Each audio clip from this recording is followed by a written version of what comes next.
Oh my god, the first final issue of Nintendo Power ever! Everybody, I believe a salute is in order, as this was the last issue of Nintendo Power, released in December of 2012.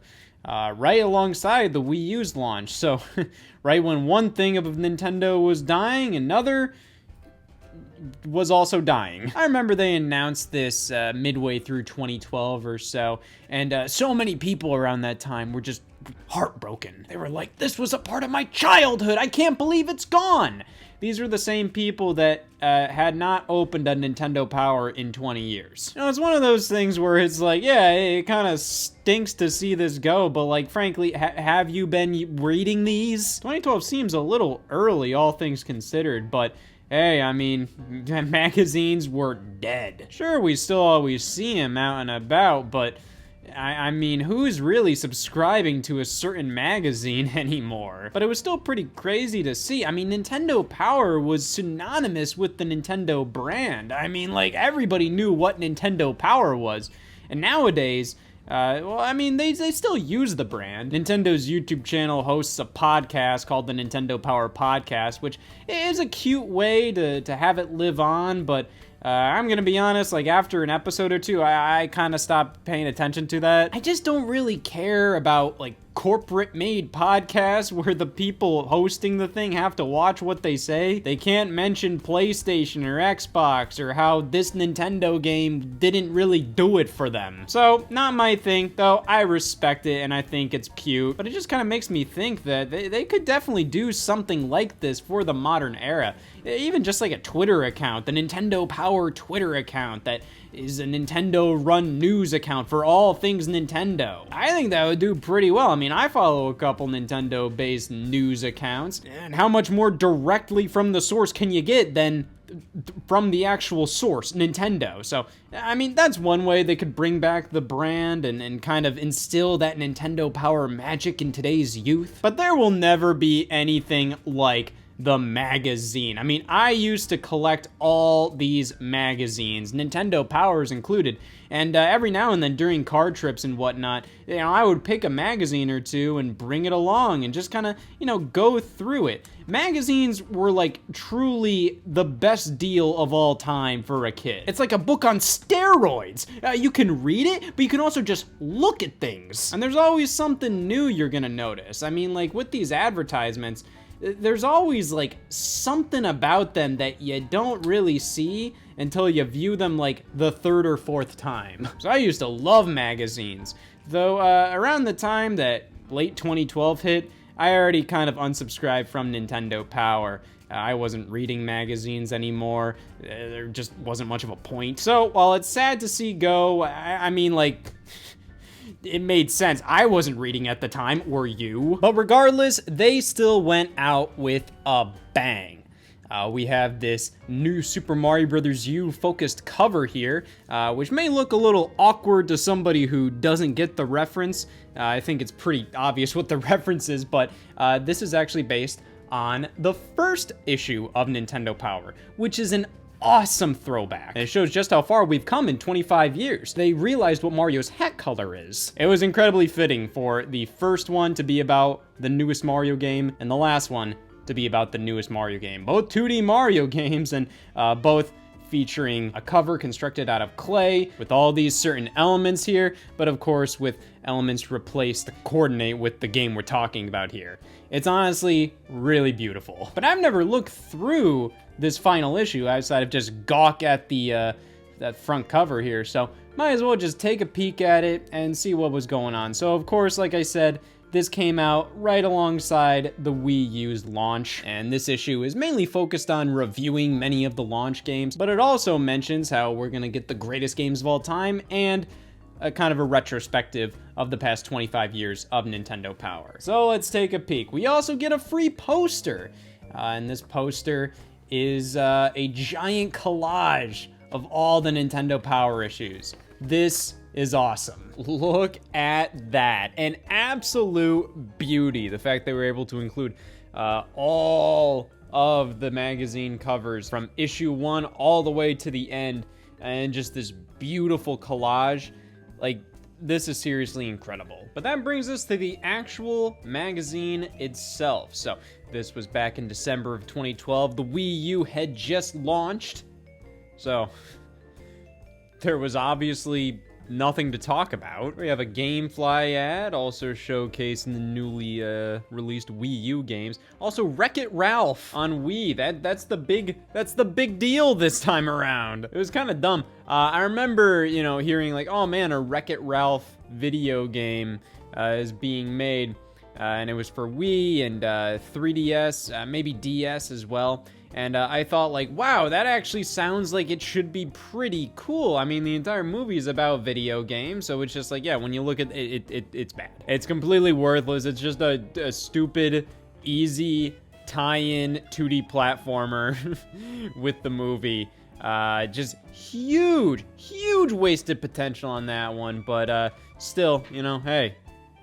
It was rentable. So this is a very special issue of Nintendo Power for more reasons than one. Not only are we looking towards the future with Wii U, but we're also looking back at the past of Nintendo Power. We have like these letters from readers talking about their Nintendo Power memories, which is awesome. And they even created these little infographics about just like what the readers thought. You know, what classic Nintendo Power section was your favorite? Classified information, Poke Center, Howard and Nestor, Epic Center, Counselor's Corner. The game that turned most NP readers into Nintendo fans is Super Mario Brothers. Wow, tell the mayor! And then this is something they've done before, specifically with issue number 100, where they counted down like the top 100 Nintendo games of all time. But this one is like, this is the Nintendo Power staff's top 285 Nintendo games. And when we say Nintendo games, it's more so games that appeared on a Nintendo console. So coming in at 285 is Super Star Wars, followed up by Donkey Kong and then Tecmo Bowl. Yeah, you know, it goes, you know, from worst to best there. I think these kind of lists are fun to create, like with people you know, just trying to battle it out, you know, like say like, hey, what's better, Mortal Kombat 2 or Beetle Adventure Racing? But I don't really hold much stock to this list because so much of this, like not only does most of this not even have like any text to explain its placement, but half of this doesn't make any sense, you know. Donkey Kong is 284, then Donkey Kong Country, then New Super Mario Brothers 2, Street Fighter Alpha 2, Contra 4, Mario Land 2. It's kind of hard to like understand how are we ranking this, you know? Tiny Toon Adventures Buster Busts Loose is better than Donkey Kong Country. I think deeper in the list, that's where it's just, who cares about that, you know? Because it's like, okay, we go from Mario Party 2, which is only 1 point better than F-Zero, which is only 1 point better than Conker's Bad Fur Day. And interestingly, they do have this graph showcasing, you know, which system some of these best games came from. Unsurprisingly, Super Nintendo is at the top, followed by NES. 2012 was definitely the retro reborn era, where it was kind of like you would look back at NES and SNES games and go like, man, don't get much better than this. And I love that era. I love those games. I have all the respect for them, but I think we've officially entered the age where it's like, all right, fellas.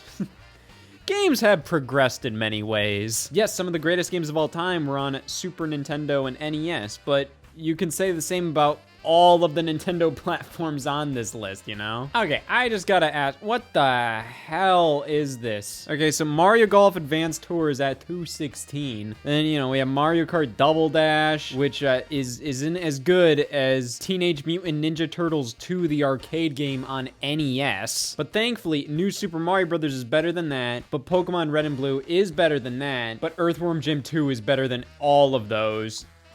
And Knight's Journey of Dreams on Wii is better than that as well. And then we go to 172, and Epic Mickey is better than everything we've talked about before this point. What the hell? That makes no damn sense. Epic Mickey's like, okay. But yeah, I don't really hold much value to this stuff on this list. I'm mainly just looking at it because like a lot of this doesn't make, okay, so Super Mario Kart is at 161. And Mario Kart Wii and Mario Kart Double Dash are comfortably behind it, which I think is a little You ever play Super Mario Kart? And then guess what's better than Earthbound? The 3DS version of Sonic Generations. All right, now we're on the top 100. So I think this is, this is where like things might make a little more sense, I guess.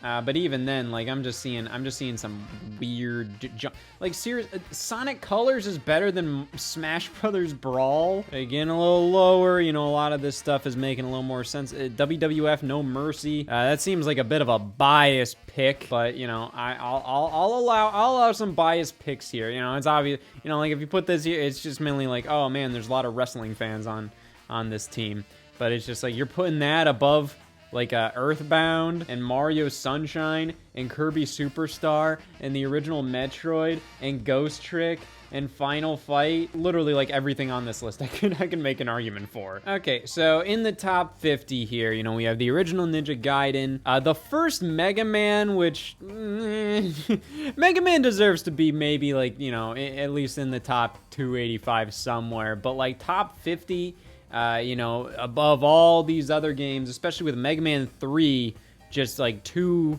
positions above it. I don't know. I'd question that placement there. Drill Dozer at 42. Drill Dozer is cool, but like top 50 of the greatest Nintendo games of all time? I don't know. Astro Boy Omega Factor. That is made by Treasure, which is like, one of the coolest video game developers out there. But again, top 50 is a little funky. And Mario Kart 64, that might be the highest Mario Kart game on the list.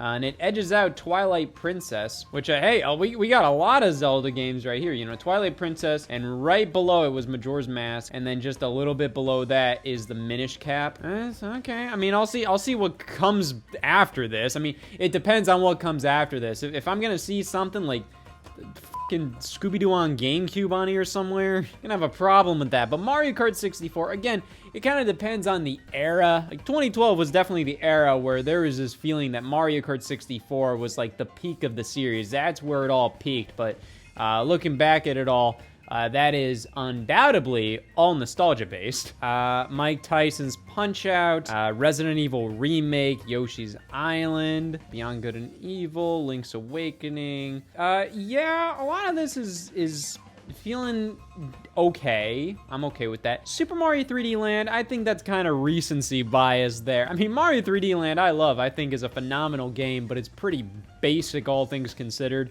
It doesn't really do a lot other than like, hey, it's Mario in stereoscopic 3D on the 3DS. What a revolution.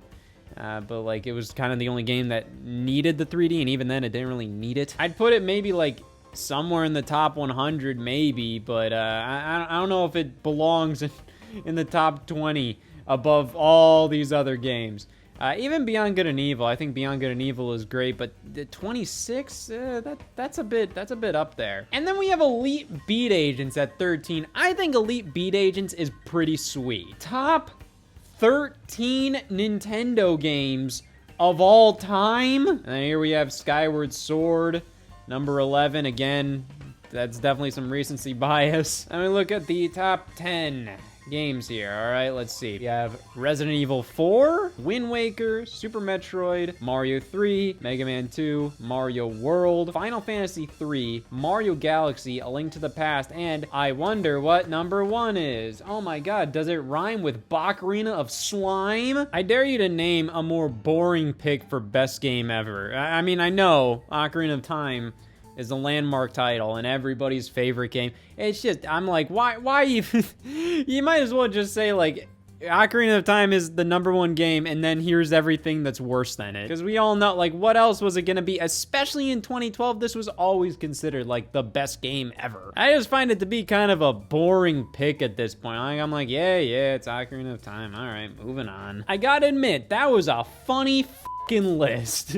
There's some weird stuff in there, but I think the games there were pretty good, but I think The placements were definitely a little strange for most of them. It felt kind of at random in most cases. And to be fair, you know, it's 285 games they had to rank, so I think for some of them, they just went, screw it, who cares? But when we get to the top 10, I mean, I think that's a fine top 10, but it's obviously very much a 2012 top 10 games list, or top 100 games list. A lot of it is just kind of like, yeah, you know, I could see like what the general consensus was at the time for a lot of these games. You see a lot of the more recent games, you know, just because of the excitement surrounding them, like, oh man, yeah, that's the best one in the series. Where it's like, does Mario 3D Land really deserve to be like top 15 best games of all time? Well, here we have a section just dedicated to the history of Nintendo Power, just talking about some of the cool moments throughout the magazine's history.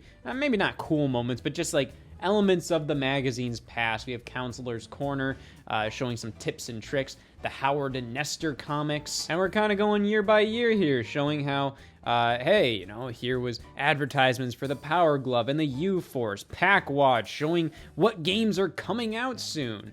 And then how we had strategy guides for Mario 3, probably some of the first strategy guides ever conceived. Some of the best covers. We also see them mentioning stuff like the Super NES CD that never came out, advertising the Mario movie, and also just the cool layout design here to just showcase tips and tricks and just really advertise these games.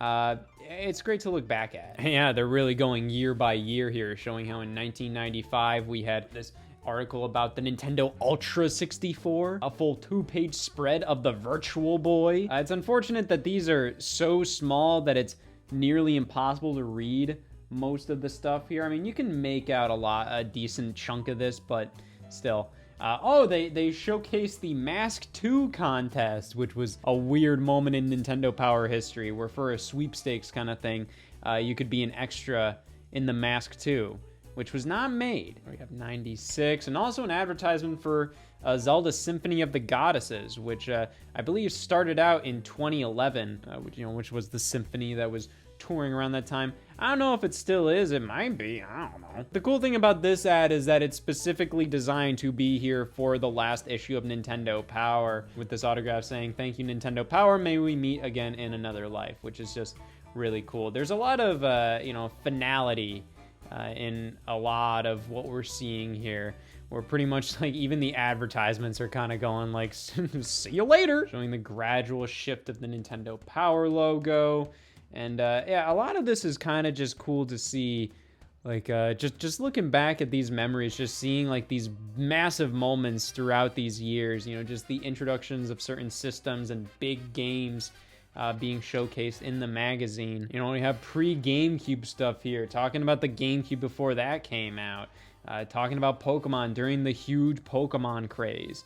And then we have 2001, where they had Nintendo Power Advance, which was kind of a mini series of Nintendo Power issues. There was only like 4 or so issues, which was wild. And I have a couple of those. They are right here. Yeah, really cool that they'd mention stuff like this, because barely anybody talks about it, and it's cool that, hey, for the final issue, they at least mention that. Oh, this right here chronicles a bunch of games that Nintendo Power talked about, announced, whatever, in their issues, but they never came out. So we have Earthbound on the NES, Bioforce Ape, Kung Fu 2, which I didn't even know that was a thing, because Kung Fu was like this old black box NES game that was really popular at the time, but I didn't know a sequel was planned. Time Diver Eon Man, Star Fox 2, Dragon Hopper, and Earthbound 64. Yeah, definitely really, really damn cool here. And as we get to this era, it's pretty crazy to look at this, but this was fairly recent by the time this issue came out. 2012, you know, that was a while back.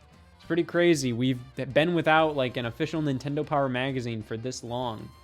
But yeah, this is great because when I was a kid and I would have like copies of Nintendo Power, a lot of times, like, you know, I would actually read it, but sometimes I would just like flipping through and just looking and analyzing like the images and all of that. And I just feel like this is such a cool way to go out, to just give you just all this stuff to just look at, even if it's too small to read.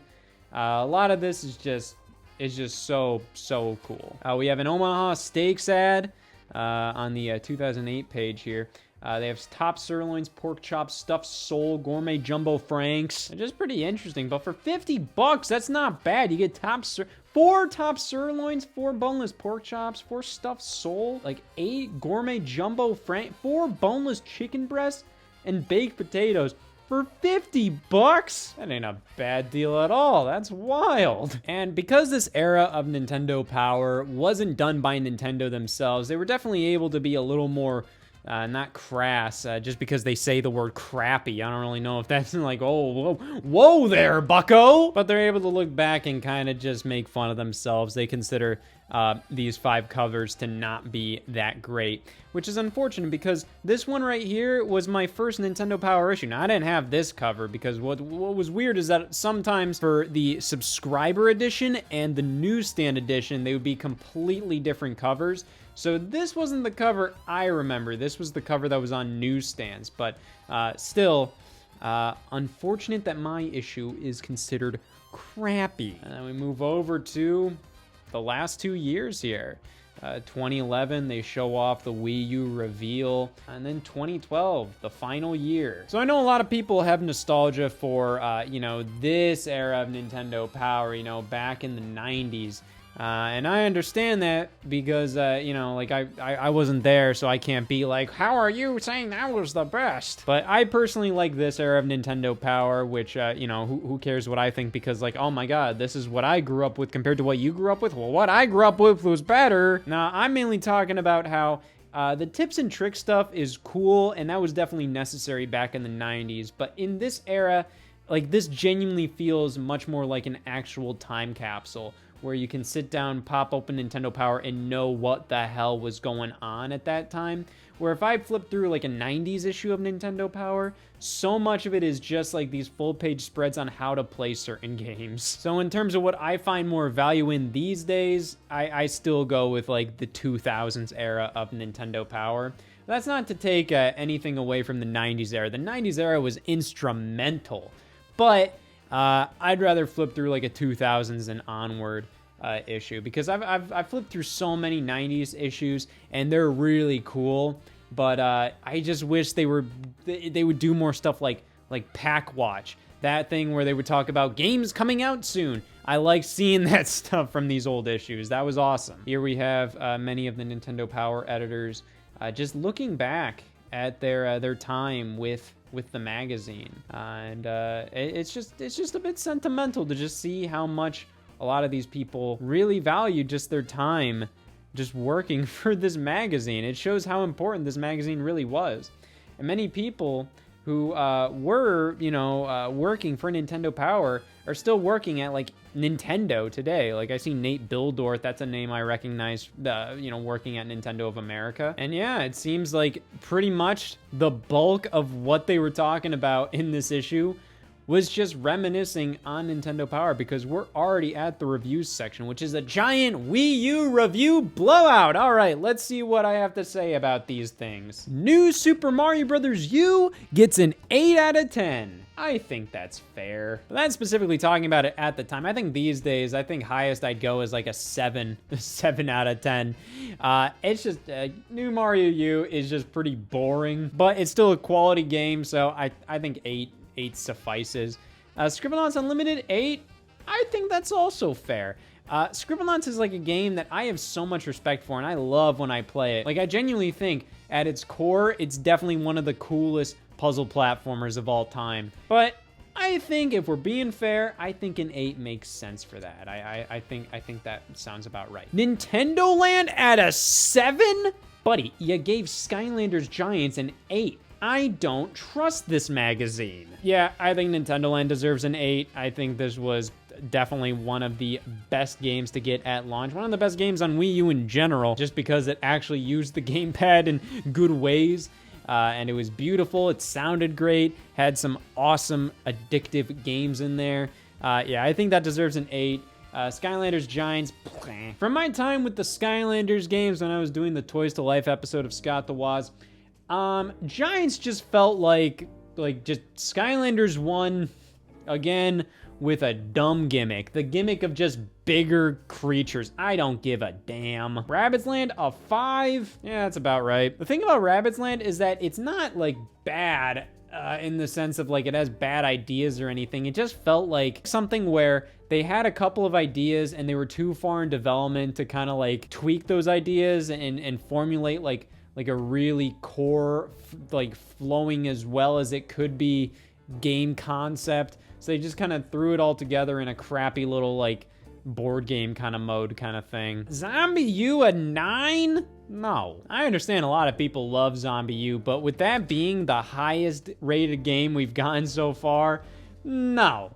No. In 8, sure, I'd understand that. 9, get out of here. Batman Arkham City Armored Edition, yeah, sure, 9 makes sense. Tekken, an 8. Yeah, a lot of these games are 8s at their core. Like they're good. They're good, solid times. Sonic and All-Stars Racing Transformed, an 8. I also agree with that. Okay, now we got some stinkers. All right, Just Dance 4, 7. A lot of times, like, I don't really understand. I just feel like reviewing a Just Dance game is pointless. What the hell are you gonna say about this one that you couldn't say about last year's? And Tank, a 3.5? That's a bit harsh. I think it's like a total middle of the road 5. Like it has some fun to be had, but like for $50, hell no. But I think 3.5 is a bit harsh. I think like middle of the road. Like if you find it for cheap, sure, it can be a fun time. But Warriors Orochi 3 Hyper, 6. Yeah, this is like one of those pretty, like, the basic boring Warriors games where I'm just like, who cares? Madden 13 and 8, which is strange, considering this is definitely like, I mean, this is a pretty stripped down Madden release. It says, the system's first Madden title takes a serious approach to pigskin and offers almost all of the same features as the Xbox 360 and PS3 modes. Wii U players will miss out on the new Infinity Engine physics. Yeah, so the Wii U version does get rid of a couple of things here and there, but considering it to be an 8, I don't know. I mean, if you're gonna give Tank a 3.5, and I know these are all reviewed by mostly different people, but like it's just fun to be like, Nintendo Power said this. But yeah, I think this is at highest like a 7, man. I don't trust that. Ninja Gaiden 3 Razor's Edge, a 7? Yeah, sure. I mean, this is the definitive version, at least at the time, of Ninja Gaiden 3, which was still a flawed game, but still a fine one. So I think 7 is okay. Darksiders 2 and 8.5. Sing Party an 8? What the hell? What about this is so much better than Just Dance 4? Assassin's Creed 3 and 8. Man, this was just a big 8 out of 10 launch year. Oh my god. No.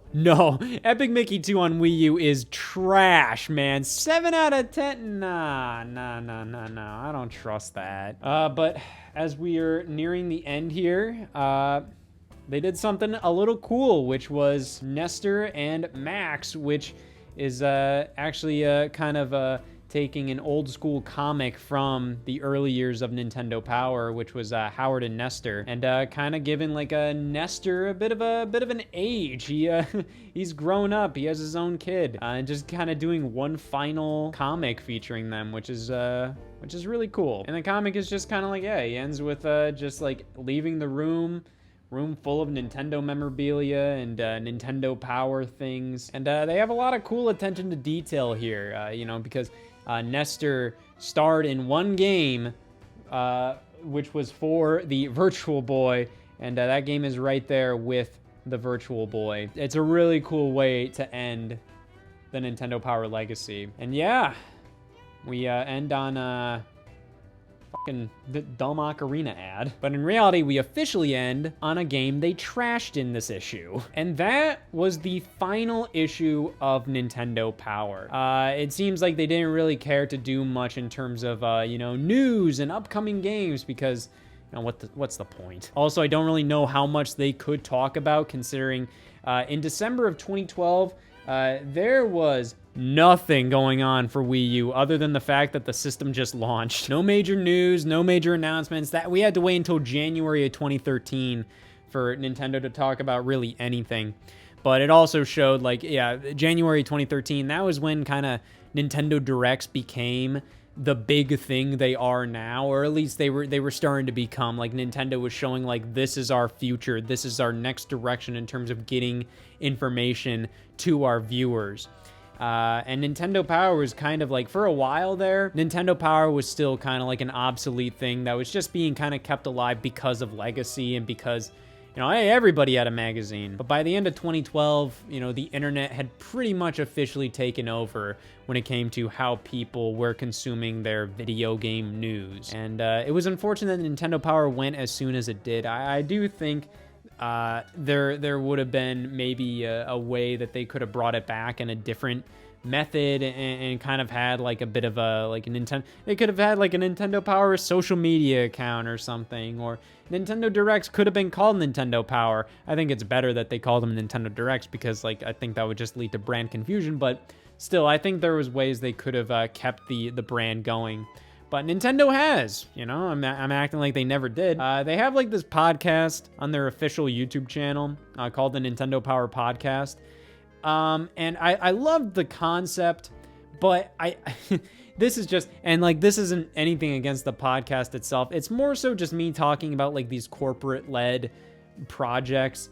I just don't really care to hear what like people who have a gun to their head are saying about Nintendo products. And I say that just because it's like, obviously a Nintendo employee isn't going to be able to say their actual opinion on a game they didn't like, or a game they even like. They have to kind of tiptoe around it. But still, I do appreciate that podcast existing, and I appreciate the people that got that podcast existing.